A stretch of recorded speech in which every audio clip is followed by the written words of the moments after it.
दौंड तालुक्यातील सोनवडी या गावामध्ये आरोग्य उपकेंद्राच्या इमारतीसाठी कुणाची तरी दादागिरी वाढलेली आहे। या दादागिरीतून अधिकारी वर्ग घटनास्थळी जाण्यास तयार नाही, ठेकेदाराला काम करता येत नाही आणि लोकांच्या आरोग्याच्यासाठी उभी राहणारी आरोग्याची इमारत आता रखडलेली आहे। हा काय प्रकार आहे याकडे सर्वांचंच लक्ष लागून राहिलेलं आहे।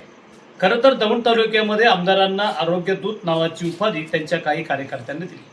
आरोग्यात मोठ्या प्रमाणात काम केलं म्हणूनच ही डिग्री, ही उपाधी लोकांनी त्यांना बहाल केली असली तरी आज आरोग्याची एक उपकेंद्राची इमारत कोणाच्या तरी दबाव तंत्रामुळे ती रखडली, काम होत नाही आणि यावरती गावामध्ये मोठा संताप उसळलेला आहे।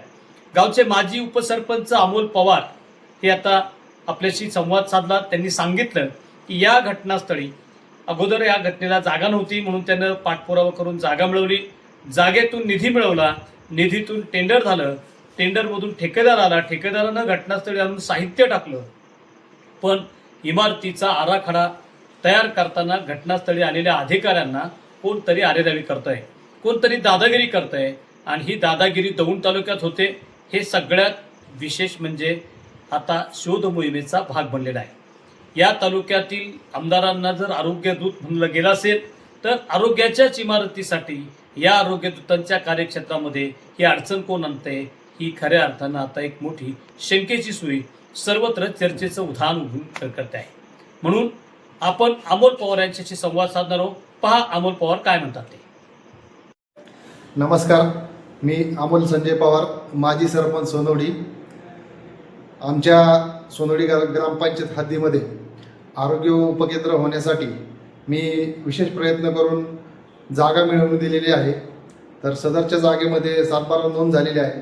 सदरच्या जागेमध्ये सातबारा नोंद झाल्यानंतर जिल्हा परिषदने सदर आरोग्य उपकेंद्र बांधकामासाठी 62 लाख रुपयाचा निधी त्या ठिकाणी दिलेला आहे।